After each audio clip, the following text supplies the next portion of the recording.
At 4:17 a.m. on a dead silent night, the psychotic HOA president, Bethany Crow, kicked down my front door in her designer pajamas, screaming, "I have master key authority. Your filthy mutts woke the entire neighborhood, and I'm done with you military types acting like you're above the rules, soldier boy." She waved a fake key like she owned my house. What she completely forgot? My two 90-lb German Shepherds, retired military K9s, were on night guard duty. Crash.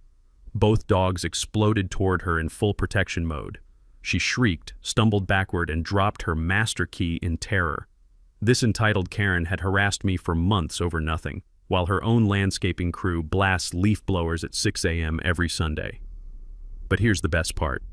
I'd been secretly recording everything. That night, she handed me the final proof I needed to dismantle her little HOA empire for good. This revenge went absolutely nuclear. Would you press charges if a Karen broke into your home and insulted your service? Let me back up and tell you how this nightmare started. My name's Ezra Thornton, 52, retired military police turned freelance security consultant. After 23 years keeping terrorists in line overseas, I figured dealing with suburban Karens would be a complete joke. Biggest miscalculation of my entire life. 6 months ago, my wife Carmen, she's a trauma nurse at the VA hospital, and I moved to Willowbrook Estates with our twin daughters, Maya and Sophia, both 16 and absolutely obsessed with our two German Shepherds. Rex and Luna aren't your typical family pets. They're 90-pound retired military K9s I adopted after their combat tours ended. Rex still wakes up screaming from Afghanistan nightmares. Luna lost her left eye to an Iraqi IED blast. They're not pets. They're fellow veterans earning their therapy dog certifications while keeping our property secure. We specifically bought this house for the large fenced yard and paid a premium after the realtor promised us a military-friendly community. What complete bullshit that turned out to be. Enter the neighborhood's self-appointed dictator, Bethany Crow. Picture this, 48 years old, bottle blonde hair sprayed into an indestructible helmet, drives a white BMW with HOA boss vanity plates, like she's running her own small country. She's been HOA board president for 8 consecutive years because she's systematically bullied every potential opponent into submission. By day, she sells overpriced McMansions to unsuspecting suckers. By night, she cosplays as neighborhood Gestapo, patrolling streets with a measuring tape and stopwatch. The woman lives in this gaudy Mediterranean castle, the kind of house that screams new money, absolutely no taste, and treats property values like they're sacred religious scripture that only she can interpret. Our charming introduction happened exactly 1 week after moving in. I was in the backyard working with Rex on anxiety reduction exercises when the sharp click of stiletto heels announced her royal arrival. The overwhelming assault of vanilla bourbon perfume hit me like chemical warfare. Imagine if Bath and Body Works had exploded inside a strip mall during a candle convention. "Are you aware your animals are violating multiple noise ordinances?" she announced without even pretending at basic pleasantries. "It's 7 p.m. on a Tuesday evening. Decent families are trying to eat dinner in peace, not listen to your pets." I glanced around, genuinely confused. Rex was lying peacefully in the grass. Luna was literally asleep under the oak tree. The loudest sound in the entire neighborhood was Johnson's gas-powered hedge trimmer roaring 2 blocks away. "Ma'am, I'm not sure what you're referring to. I've been monitoring your property for 3 days straight," she interrupted, consulting this ridiculous little pink notebook like she was conducting actual surveillance operations.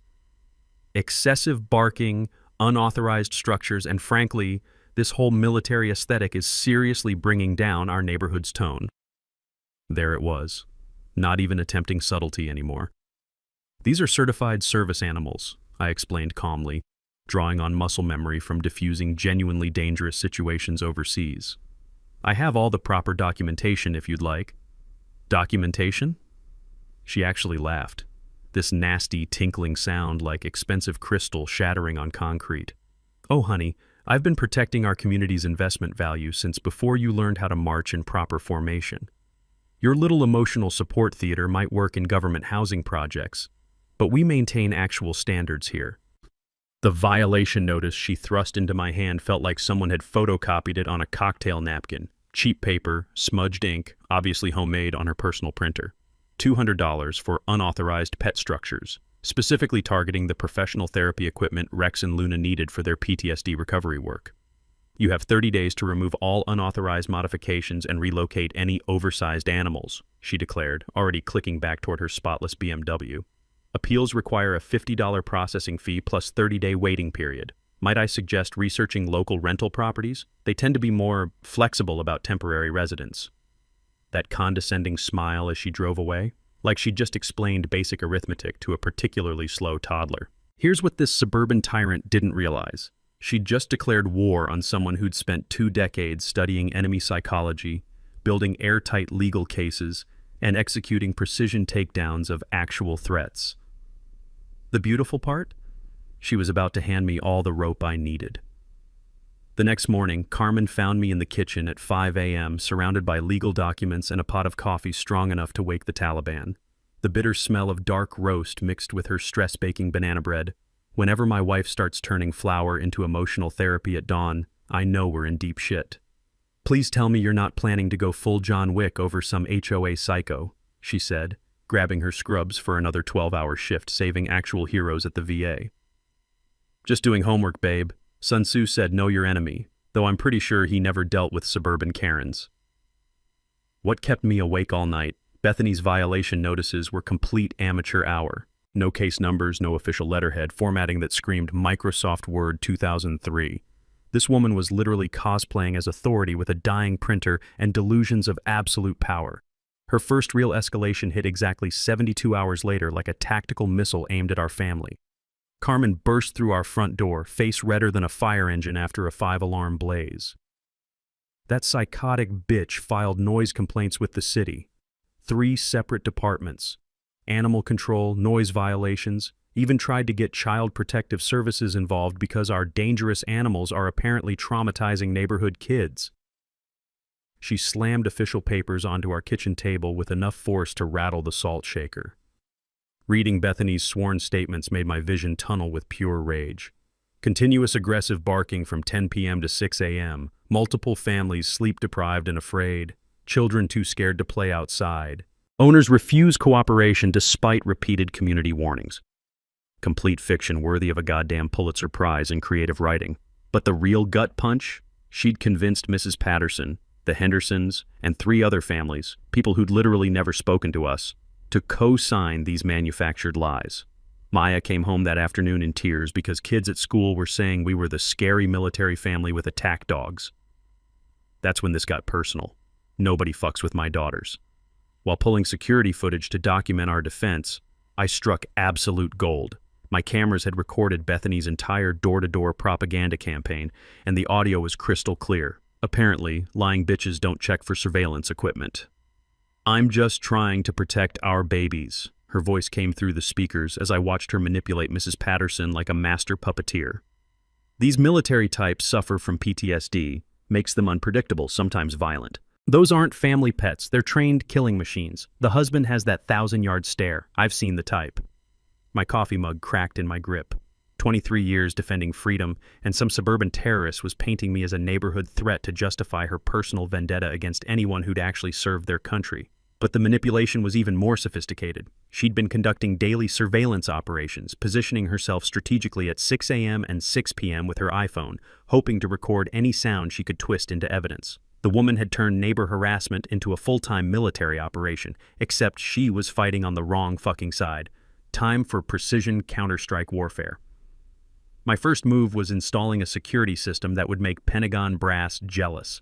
8 4K cameras with military-grade night vision, timestamp audio recording, motion sensors, and cloud backup to 3 different servers across 2 states. Every conversation, every approach, every psychotic episode would be documented with the kind of thoroughness that wins court cases and destroys reputations.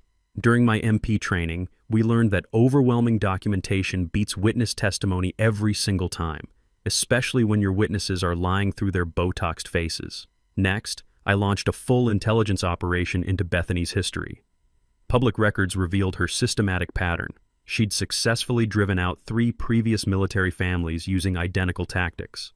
The Martinez family fled after 8 months of harassment. The Johnsons divorced under the stress and sold their house at a loss.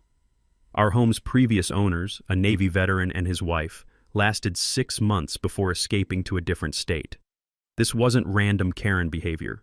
This was calculated demographic cleansing designed to maintain her perfect white-bread suburban paradise. While researching HOA bylaws and city ordinances, I discovered something absolutely beautiful.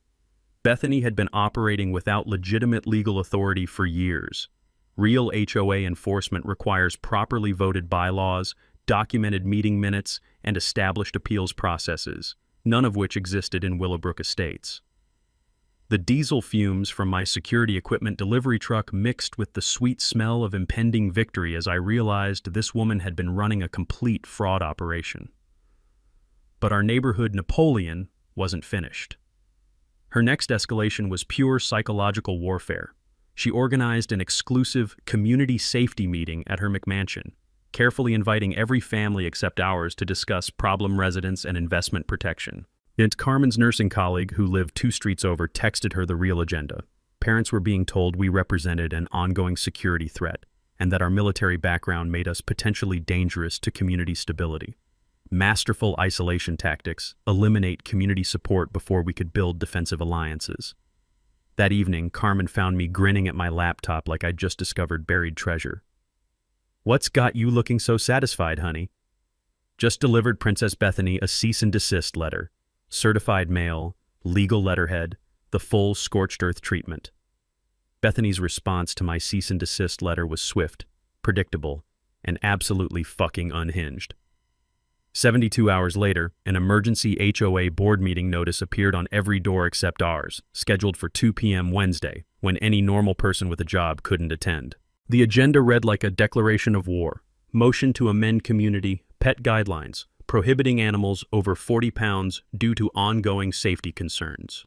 She'd packed the meeting with her personal army of retired busybodies and wine-drunk housewives who had nothing better to do than police their neighbors' breakfast choices. The location? Her own gaudy living room, because apparently legitimate governance happens between someone's Persian rug and their fake Tuscan wine bar.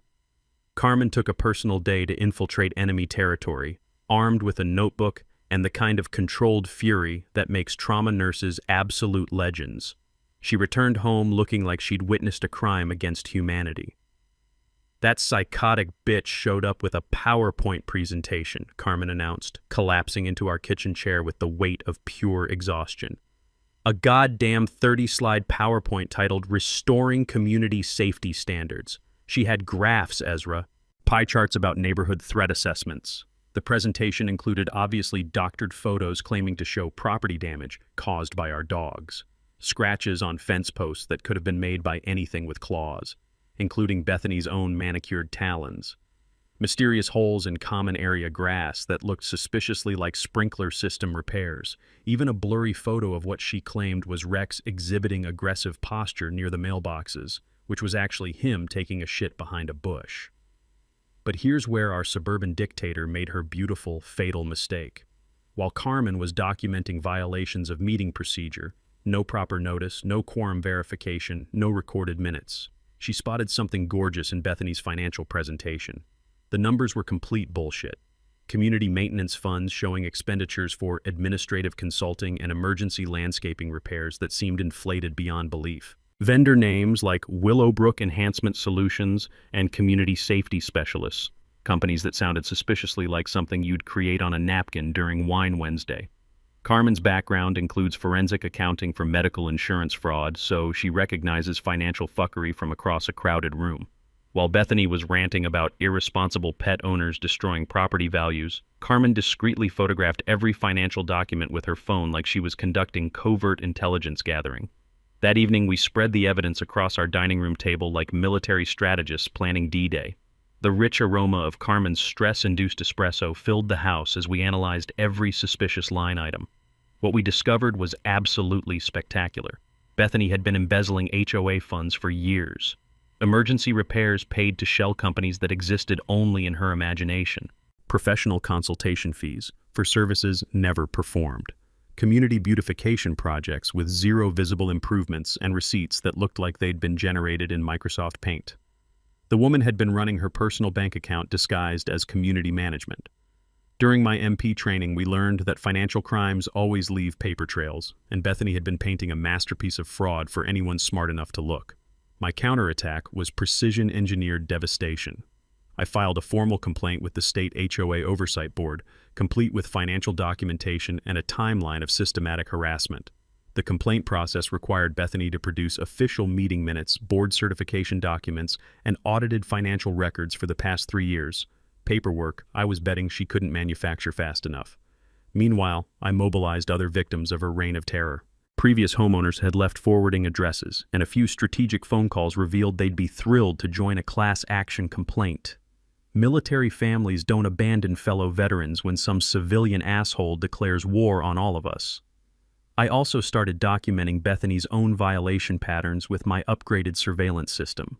Her pristine BMW parked illegally in fire lanes during weekend open houses. Her landscaping crew operating on Sundays, violating the quiet hours she'd weaponized against us. Her own yappy Pomeranian running loose in common areas without a leash, breaking the exact pet regulations she was trying to use for our destruction. Watching this hypocrite violate her own rules daily was like Christmas morning every single day. But Princess Bethany wasn't finished escalating. Her next move crossed every conceivable line of human decency. She filed for a restraining order against me, claiming I'd made threatening gestures and that my military background presented ongoing danger to community stability.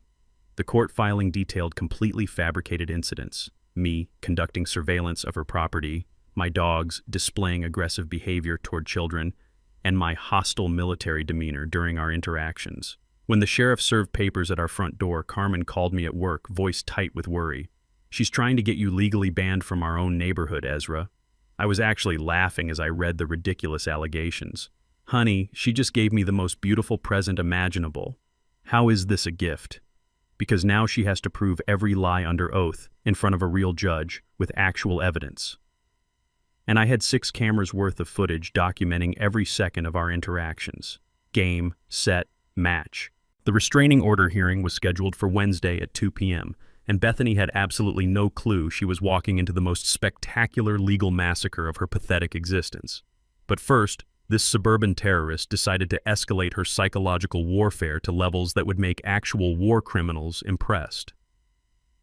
Monday morning, 6:47 a.m. My phone exploded with an unknown number while Carmen was already at the hospital saving actual heroes, and I was getting our daughters ready for school.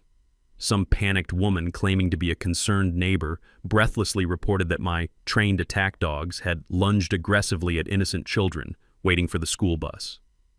The performance was Oscar-worthy. Trembling voice, specific details about predatory behavior, even claims that parents were too terrified to let their kids walk to school safely. By 7:15 a.m., Animal Control was pounding on my door with an emergency inspection warrant. Officer Martinez, a decent guy who actually understood his job, spent 30 minutes watching Rex and Luna demonstrate obedience training that would make Marine drill instructors weep with pride. Both dogs sat, stayed, healed, and performed their therapy protocols while neighborhood kids played loudly just yards away. "Sir, these are some of the most professionally trained animals I've encountered," Martinez admitted, scratching Luna behind her battle-scarred ear. "Whoever reported this was either completely delusional or deliberately lying. Any chance you can tell me who filed the complaint?"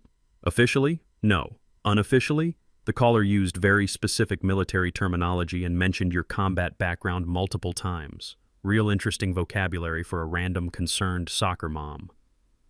Bethany's manipulative fingerprints were smeared all over this manufactured crisis like cheap lipstick on a wine glass. But her true masterpiece of evil was still coming.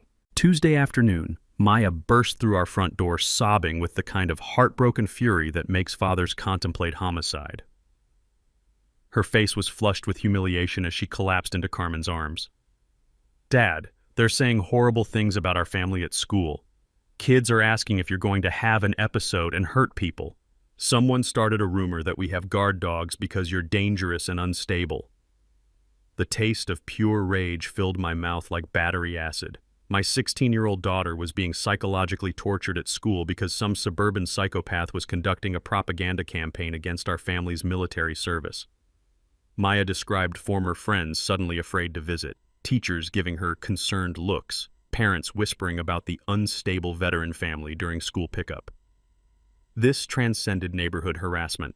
This was systematic character assassination designed to destroy my children's social lives and mental health. When Carmen came home that evening, she found me in full military intelligence mode. Security footage displayed across 3 laptops, legal documents organized with tactical precision, evidence charts covering our dining room wall like a federal investigation. The sharp smell of black coffee mixed with her lavender hospital scrubs as she surveyed my war room. Please tell me you're not planning anything that'll land you in federal prison before tomorrow's hearing. Just connecting beautiful dots, babe. The picture is absolutely fucking gorgeous. Here's where I discovered the smoking gun that would obliterate Bethany's entire operation. While reviewing security footage from the past month, I noticed something extraordinary. Bethany's surveillance of our property followed a precise schedule, 6 a.m. and 6 p.m. daily, positioning herself strategically with recording equipment. But my cameras caught something she didn't expect: her phone conversations during these sessions. Audio analysis revealed she was reporting our activities to someone in real time, not just watching, actively coordinating with outside parties. Phone records I'd subpoenaed through my lawyer showed regular calls to the same 3 numbers: a property management company, a real estate investment firm, and a private security contractor. The beautiful truth hit me like a tactical nuke. Bethany wasn't just a racist HOA dictator. She was being paid to force military families out of the neighborhood. This was organized, systematic, financial gentrification disguised as community management.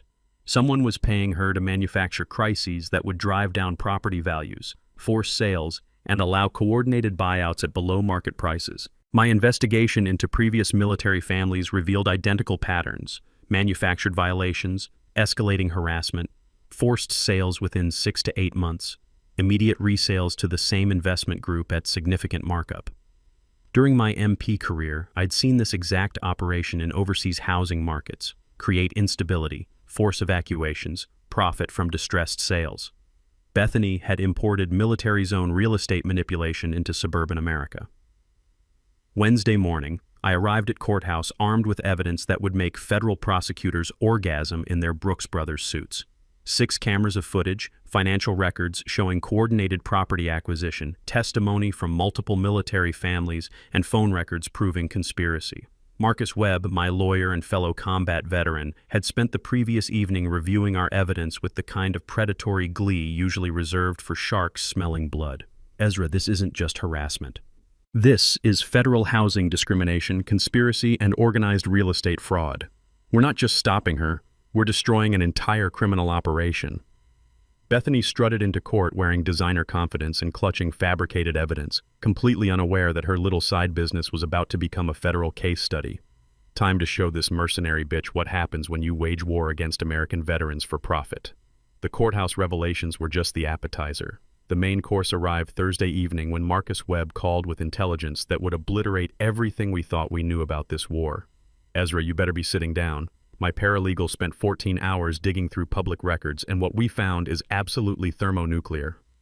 I was in my home office, still savoring Wednesday's restraining order hearing where Bethany's fabricated evidence had disintegrated faster than toilet paper in a hurricane. The judge hadn't just dismissed her bogus claims. He'd ordered a full criminal investigation into her harassment campaign and seemed personally offended that someone had wasted his court's time with such obvious lies. Lay it on me, Marcus. Bethany Crow was never legally elected HOA president. Her entire election 3 years ago was fraudulent. Insufficient quorum, no proper voting procedures, basically a backyard barbecue where 3 wine-drunk housewives declared her supreme leader of suburbia. My coffee mug hit the desk with a ceramic crack that echoed through the room like a gunshot. You're telling me she's been cosplaying as legitimate authority for 3 years? Every fine, every violation, every rule change, completely unenforceable legal theater. She has zero actual power beyond what intimidated homeowners gave her. The rich aroma of Carmen's pot roast drifted upstairs, mixing with the intoxicating smell of approaching justice. But Marcus wasn't finished dropping bombs. Here's the nuclear warhead, Ezra. The HOA management contract expired 18 months ago and was never renewed. The actual property management company abandoned ship because residents stopped paying dues after discovering financial irregularities. All those HOA fees people have been paying? Direct deposit into Queen Bethany's personal checking account. My brain struggled to process the criminal magnitude. How much theft are we talking about? Conservative estimate? $47,000 in stolen community funds. But your real estate conspiracy theory was pure genius. She's been working with Pinnacle Property Investments to systematically tank property values through manufactured neighborhood drama, then facilitate panic sales to her criminal partners at 30% below market rate. The scope was breathtaking. This woman hadn't just been terrorizing military families out of bigotry. She'd been orchestrating sophisticated real estate fraud disguised as civic responsibility. Please tell me it gets more beautiful. Oh, it becomes absolutely orgasmic. Pinnacle Property has acquired 6 Willowbrook homes over 2 years, all from harassed military families. Average purchase, 30% below value. Average resale 6 months later, 20% above market rate. They've been running a military family targeting gentrification scam worth over $2 million in artificial profit. But the most delicious revelation was yet to come. Bethany's personal empire is collapsing spectacularly, Marcus continued with predatory glee. Real estate business hemorrhaging money, over $60,000 in defaulted business loans, state license under ethics review for previous fraud allegations. She's been using stolen HOA funds to make her mortgage payments and prevent foreclosure on that ridiculous McMansion.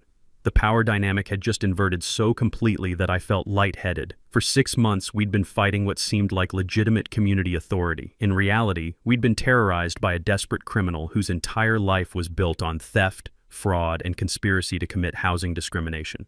What's our nuclear option? FBI white-collar crime division, federal housing discrimination, mail fraud, wire fraud, organized real estate conspiracy across state lines. Bethany Crow isn't just losing her fake throne. She's looking at 5 to 10 years in federal prison. Carmen appeared in my doorway carrying 2 wine glasses and wearing the kind of smile that makes trauma nurses legendary. Good news, honey? Sweetheart, we just discovered our neighborhood terrorist is actually a federal criminal who's been stealing from everyone while running a $2 million real estate scam specifically targeting military families. Carmen raised her glass. So Karma's about to arrive with federal badges and handcuffs? That's exactly what I'm saying. Our suburban war was about to become a federal massacre, and Bethany had no idea her criminal empire was crumbling faster than ancient Rome. The next morning, I woke up with the kind of tactical clarity that comes from finally understanding your enemy's fatal weakness. Bethany Crow wasn't just a racist HOA psycho. She was a desperate criminal whose entire fraudulent empire was about to collapse like a house of cards in a tornado. Time to engineer the most beautiful controlled demolition in suburban history. First priority, upgrading our home security to levels that would make nuclear facilities jealous. Friday morning found me installing pressure-sensitive perimeter sensors around our property line, completely legal on private land, and invisible unless you know what to look for. These weren't your typical Best Buy security toys.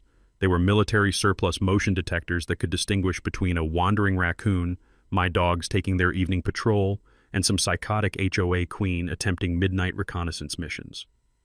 The backup power system came next, a diesel generator hidden behind our garden shed, with enough juice to keep every camera and sensor running for 3 days during any mysterious power outages. I'd learned during overseas deployments that criminals love cutting electricity to disable security systems, not happening at my house. The smell of diesel fuel and fresh concrete filled our backyard as I reinforced the generator's foundation. Carmen emerged with iced tea and the kind of knowing smile that makes combat veterans grateful they married trauma nurses. Building a fortress to catch one suburban terrorist, she teased. Honey, when you're hunting predators, you need the right equipment. Besides, after this is over, we'll have the safest house in 3 counties. Marcus Webb arrived Saturday afternoon with a briefcase full of legal ammunition and the predatory satisfaction of a defense attorney who'd switched sides to hunt white-collar criminals. We transformed our dining room into a military command center, evidence organized with tactical precision. Federal housing discrimination cases require mathematical proof, Marcus explained, spreading documentation like battle plans. Systematic targeting plus financial conspiracy equals federal felony charges. Here's what most people don't understand about building legal cases. You need overwhelming evidence because defense lawyers will challenge everything. I'd learned during MP investigations that successful prosecutions require documenting patterns so obvious that juries reach verdicts in minutes, not hours. The beauty of our situation was Bethany's criminal stupidity. 6 military families targeted over 3 years, all forced into below-market sales, all properties flipping to the same investment group at massive profits. The pattern was so blatant that a prosecutor could win this case while blindfolded. Jennifer Santos, our neighbor and forensic accountant, joined our war council Sunday evening with spreadsheets that would make IRS auditors orgasm with pure joy. Her financial analysis revealed criminal enterprise operating with breathtaking incompetence. She's been depositing stolen HOA funds directly into personal accounts for 18 months, Jennifer explained, highlighting suspicious transactions with yellow marker. Mortgage payments, luxury shopping, even her daughter's private school tuition, all paid with community money. This woman documented her own crimes better than federal prosecutors. But my physical trap was the true masterpiece. I coordinated with Officer Martinez for strategic wellness checks designed to document Bethany's escalating erratic behavior.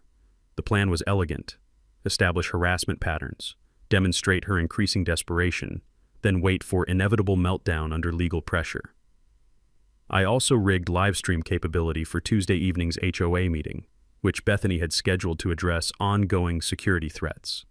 Every threat, every violation of residents' rights, every moment of her inevitable breakdown would broadcast live to Facebook, YouTube, and Instagram simultaneously.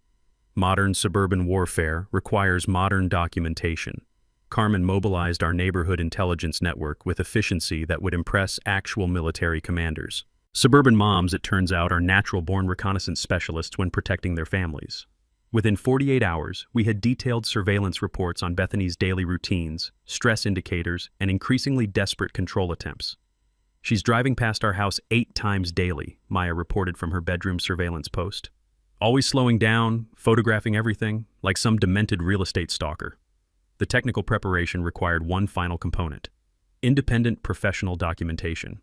I hired a private investigator, fellow veteran specializing in corporate fraud, to create neutral third-party evidence that defense lawyers couldn't challenge or dismiss. Tuesday morning delivered the most satisfying phone call of my entire civilian career. Mr. Thornton, Special Agent Sarah Smith, FBI Economic Crimes Unit. We've reviewed your complaint regarding systematic housing discrimination and organized real estate fraud. We're opening a federal investigation and need to schedule your interview. The taste of victory was sweeter than Carmen's morning coffee as I hung up the phone. Federal backup? Carmen asked, reading my expression. The United States government just officially declared war on Bethany Crow. She's about to learn what happens when you systematically target American military families for criminal exploitation. All pieces perfectly positioned, physical security upgraded, legal ammunition loaded, federal attention secured, community mobilized, evidence overwhelming. Tuesday evening's HOA meeting would be Bethany's final performance as neighborhood dictator. She just didn't realize she'd be starring in her own destruction, broadcast live to thousands of viewers. Time to watch a criminal empire crumble in spectacular real-time fashion. Tuesday morning arrived with crisp autumn air that made you believe in cosmic justice. Unfortunately, Bethany Crow woke up that day planning her most unhinged and desperate sabotage campaign yet, like watching a meth-fueled squirrel attempt military strategy. At 11:23 a.m., my phone exploded with a panic call from Jennifer Santos while I was fine-tuning our evening live-stream equipment. Ezra, get over here now. Bethany's trying to change locks on the community center and mailbox facilities. When I asked what authority she had, she started screaming about emergency management powers and protecting community assets from criminal investigation. I arrived to find Bethany's white BMW parked in the fire lane, because apparently traffic laws don't apply to suburban dictators, while she harangued a locksmith who looked like he'd rather be defusing actual bombs than dealing with this psychotic real estate agent. Ma'am, I cannot change community property locks without proper authorization and documentation, the locksmith explained with the supernatural patience of someone accustomed to handling mental health crises. I am the authorization, Bethany shrieked, frantically waving what appeared to be a homemade certificate she'd obviously created on her home computer, declaring herself Emergency Community Asset Manager. These military terrorists are trying to steal our money, and I have legal authority to protect community property. The irony was so thick it could stop bullets. The woman who'd embezzled $47,000 was accusing residents of theft while attempting to physically lock them out of facilities they'd been illegally paying her to maintain. The smell of her desperation mixed with excessive vanilla perfume created an almost chemical warfare atmosphere as neighbors gathered to witness this spectacular meltdown in real time. But Princess Bethany's sabotage master plan was just getting warmed up. Wednesday afternoon, Marcus called with intelligence that made my day infinitely brighter. Ezra, someone attempted to bribe Carlos Mendez, your maintenance supervisor, offered him $500 cash to accidentally damage your irrigation system and create evidence that your dogs were destroying community landscaping.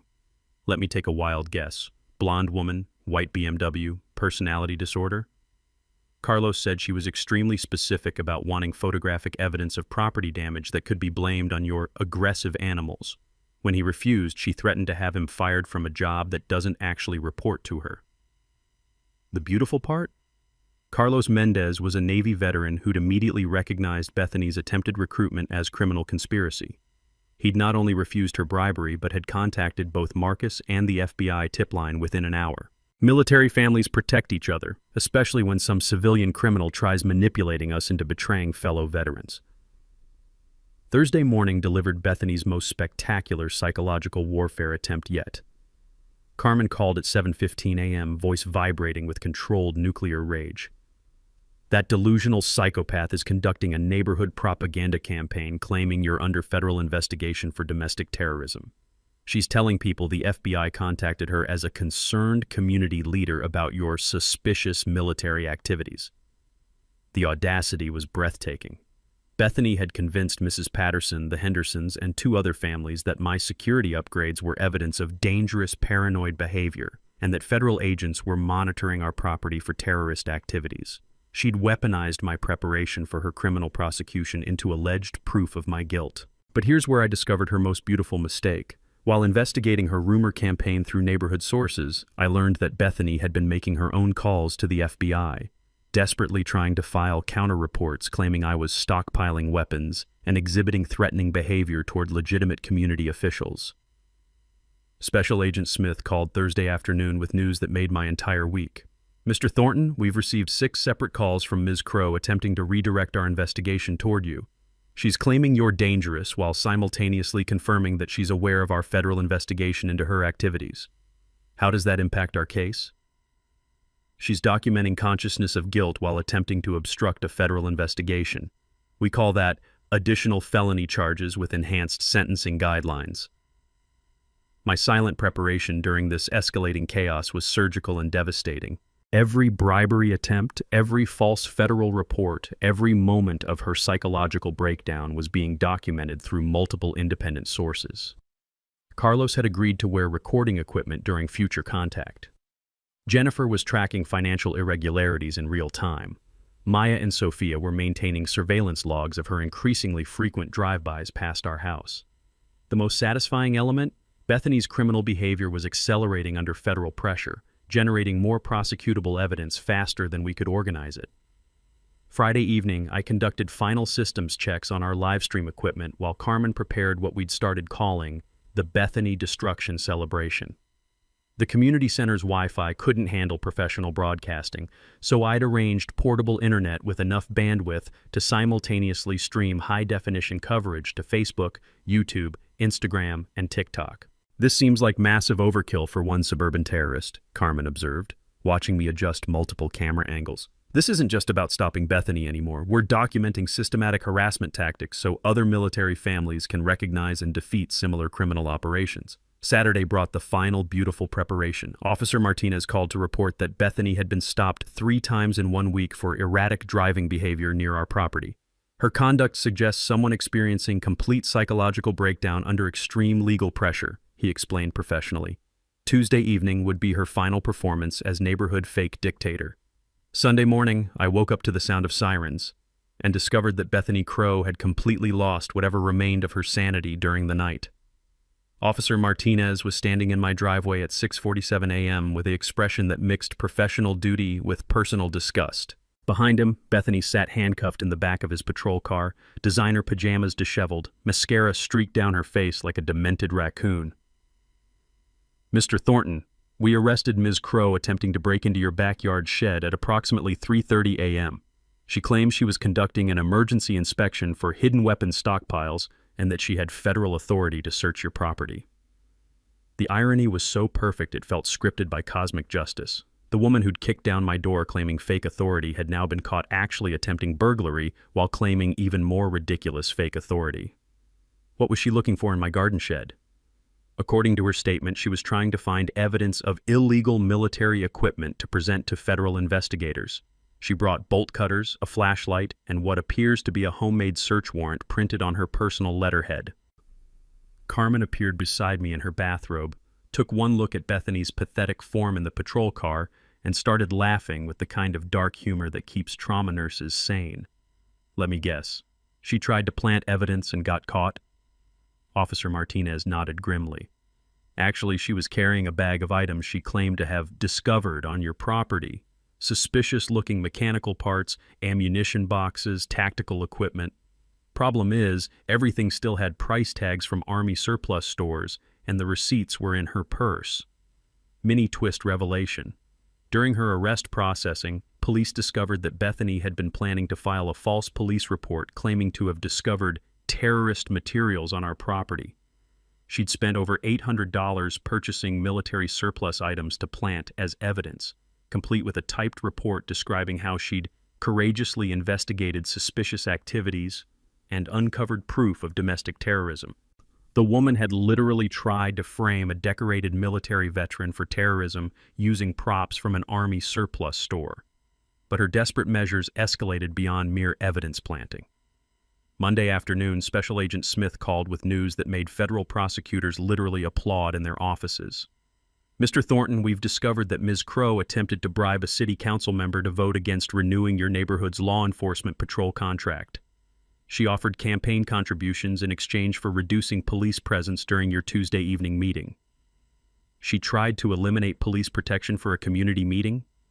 It gets better. She also contacted 3 different private security companies, trying to hire crowd control specialists for what she described as an emergency community safety intervention. When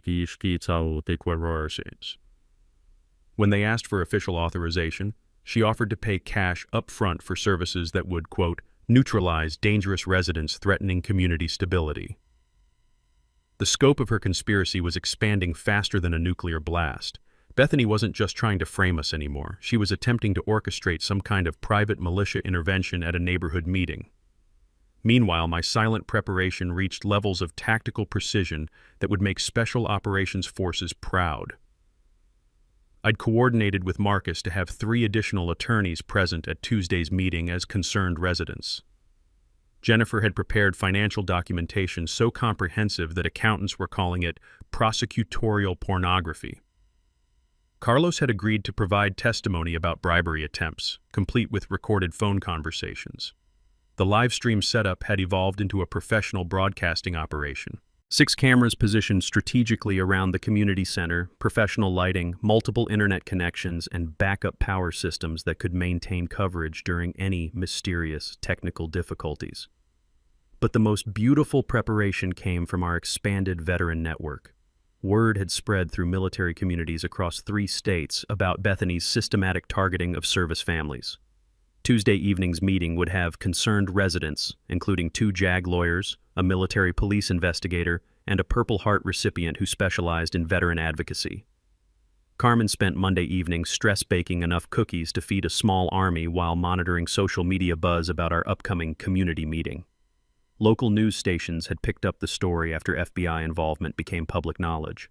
Honey, we've got Channel 7 requesting permission to broadcast live, 3 military advocacy organizations sending representatives, and someone from the State Attorney General's office attending as an observer, she announced, flour dusting her apron like war paint. Tuesday morning arrived with the kind of electric tension that precedes historical events. Bethany had been released on bail with strict conditions, no contact with residents, no approaching community property, and no leaving her house after 6 p.m. But at 11:30 a.m., neighbors started reporting that Bethany was conducting frantic phone calls from her front yard, pacing like a caged animal while gesturing wildly at anyone who'd listen. Maya came home from school with final intelligence from the teenage surveillance network. Dad, kids are saying Bethany's daughter is telling everyone her mom has a secret plan to expose the military conspiracy tonight and that everyone will finally see who the real criminals are. At 5 p.m., I received a text from Marcus that made my day absolutely perfect. FBI surveillance team in position, local news crews setting up, 43 residents confirmed attendance, federal prosecutors observing remotely. Whatever happens tonight, we've got it covered. The stage was set for the most spectacular public meltdown in suburban history. Bethany Crow had no idea that her final desperate gambit was about to become a masterclass in how criminal empires collapse under the weight of their own stupidity. Tuesday evening, 7:00 p.m. The community center buzzed with the kind of electric tension that precedes natural disasters or public executions. 47 residents packed into a space designed for 20, while news crews positioned cameras outside and FBI agents maintained discreet surveillance from unmarked vehicles. The smell of fresh coffee mixed with nervous sweat and Carmen's stress-baked cookies as neighbors who hadn't spoken in months suddenly found themselves united against a common enemy. Military families sat alongside civilian residents, all equally furious about being defrauded by their fake HOA president. I'd positioned myself strategically near the live stream controls, 6 cameras capturing every angle while thousands of viewers joined the feed from across the country. The chat was already exploding with supportive messages from veteran communities and HOA horror story survivors. At 7:15 p.m., Bethany Crow made her grand entrance. She swept through the doors like she was arriving at the Oscars, wearing a pristine business suit and carrying an oversized briefcase that probably contained more fabricated evidence. Her blonde hair was sprayed into an indestructible helmet, and her smile had the manic intensity of someone who'd completely disconnected from reality. "Good evening, neighbors," she announced with theatrical authority, completely ignoring the hostile stares and whispered conversations. "I've called this emergency meeting to address the serious criminal conspiracy that has infiltrated our peaceful community." The audacity was breathtaking. A woman facing federal charges for fraud and conspiracy was opening her own trial by accusing her victims of criminal behavior. Marcus Webb stood up from the back row, legal briefcase in hand, and predatory smile perfectly calibrated. "Ms. Crow, before you continue, I should inform everyone present that you're currently under federal investigation for housing discrimination, fraud, and conspiracy. Perhaps you'd like to reconsider making public statements without your attorney present?" Bethany's mask slipped for exactly 2 seconds, pure panic flashing across her features before the manic confidence returned. "That's exactly what I'm here to discuss. The real criminals have been manipulating federal authorities through false reports and manufactured evidence." She opened her briefcase with dramatic flair, removing stacks of obviously homemade documents and photographs that looked like they'd been edited on a potato-powered computer. "Ladies and gentlemen, I present evidence of the systematic military conspiracy to terrorize our community, defraud our HOA, and use trained attack animals to intimidate law-abiding families." The room erupted in voices, some laughing, others shouting, a few people filming with their phones as Bethany began displaying her evidence like a demented prosecutor. Photo number 1, my security cameras, which she claimed were military surveillance equipment designed to spy on neighbors. Photo number 2, Rex and Luna playing in our yard, captioned as "Attack Dogs in Training Formation." Photo number 3, my garden shed, labeled as "Suspected Weapons Storage Facility." Jennifer Santos stood up, forensic accounting credentials in hand. "Ms. Crow, would you like to explain to everyone how you've stolen $47,000 from community funds while accusing others of fraud?" "Lies!" Bethany shrieked, her composure finally cracking like cheap veneer. "These people have been planning this attack for months. They've corrupted federal agents, bribed community officials, and used their military connections to destroy an innocent woman who was only trying to protect property values." The room fell dead silent as everyone processed the spectacular delusion unfolding before their eyes. That's when Special Agent Smith made her entrance. She walked through the doors with the calm authority of someone who'd arrested actual terrorists and wasn't impressed by suburban drama. Her FBI credentials gleamed under the community center's fluorescent lights as she approached Bethany with professional precision. "Ms. Crow, I'm Special Agent Smith, Federal Bureau of Investigation. We've been monitoring this meeting as part of our ongoing investigation into your activities." Bethany's face went through a rainbow of emotions: confusion, panic, rage, and finally, complete psychological breakdown. "You're all working together," she screamed, pointing wildly around the room. The military, the FBI, the neighbors, it's all a conspiracy to destroy me because I discovered their criminal operation. Agent Smith's voice cut through the hysteria with surgical precision. Ms. Crow, you're under arrest for federal housing discrimination, mail fraud, wire fraud, conspiracy to commit real estate fraud, and attempted obstruction of a federal investigation. As handcuffs clicked around Bethany's wrists, she delivered her final, perfect line. This is illegal. I have emergency powers. I am the HOA president. Agent Smith's response became legendary in law enforcement circles. Ma'am, you're not the HOA president. There is no legal HOA. You've been running a criminal enterprise while cosplaying as community management. The room exploded in applause as Bethany was escorted out in handcuffs, her briefcase of fabricated evidence left scattered across the floor like the debris of a destroyed empire. Our livestream had reached over 50,000 viewers, with comments pouring in from military families across the nation, celebrating the downfall of a systematic veteran targeting operation. Carmen squeezed my hand as we watched the FBI vehicle disappear into the night. So how does it feel to completely destroy a criminal conspiracy? Honestly, like justice tastes even better than your stress baking. The war was over, the good guys had won, and Bethany Crow would never terrorize another military family again. 6 months later, I'm sitting in our backyard watching Rex and Luna train their newest therapy client, a young Marine who lost his leg in Syria and found healing through working with fellow veterans, even the four-legged kind. The transformation has been extraordinary. Bethany Crow pled guilty to 14 federal charges and received 7 years in federal prison, plus restitution payments that will keep her broke for the next 2 decades. Her real estate license was permanently revoked, and the state is using her case as a training example for HOA oversight regulations.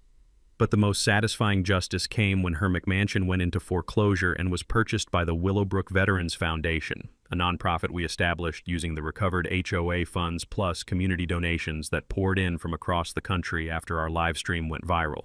Where Bethany's gaudy palace once stood, we built something beautiful, a community center specifically designed for military family support, complete with therapy dog training facilities, legal aid services, and trauma counseling resources. The irony is perfect. The house she used as a base for terrorizing veterans now serves as a sanctuary for healing military families. The financial recovery exceeded our wildest dreams. Federal prosecutors seized over $2 million in criminal proceeds from the real estate conspiracy, which was distributed among the military families who'd been targeted. The Martinez family returned from Texas and bought back their dream home. The Johnsons reconciled and purchased a larger house 3 streets over. Even our home's previous owners sent a thank you letter from their new state saying our victory helped them find closure. Carmen's stress baking evolved into something wonderful. She now runs cooking therapy sessions for military spouses dealing with deployment anxiety and homecoming transitions. Maya and Sophia started a youth advocacy program teaching teenagers how to recognize and report community harassment. Our daughters went from being ashamed of their military family status to becoming proud activists for veteran rights. The legal precedent we established has been referenced in over 30 federal cases involving HOA harassment and housing discrimination. Marcus Webb now specializes in military family advocacy and has a waiting list of clients who want the lawyer who destroyed the suburban dictator.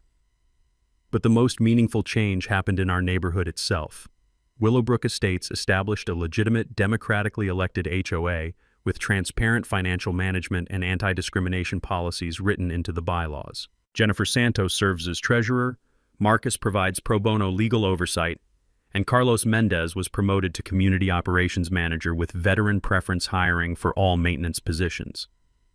We've created what Bethany always claimed to want: a safe, well-managed community with rising property values. The difference is, we achieved it through cooperation instead of criminal harassment. Rex and Luna have become neighborhood celebrities, providing therapy services for residents dealing with everything from PTSD to divorce recovery. Their success led to a partnership with the VA hospital where Carmen works, expanding therapy dog services to veterans across 3 counties. The community garden where Bethany's old surveillance post used to be now grows vegetables that supply our food bank program. Children who once feared walking past our house now stop by daily to help train therapy dogs and learn about responsible pet ownership. Last week, Maya came home with news that made my year. Her high school is using our story as a social studies case study about civic engagement and standing up to corruption. Students across the state are learning how proper documentation, legal knowledge, and community organization can defeat systematic harassment.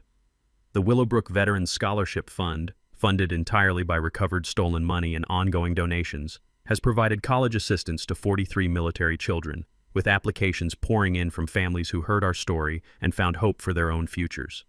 But perhaps the most beautiful outcome is personal healing. Carmen no longer flinches when unfamiliar cars drive slowly past our house. Maya and Sophia invite friends over without worrying about judgment.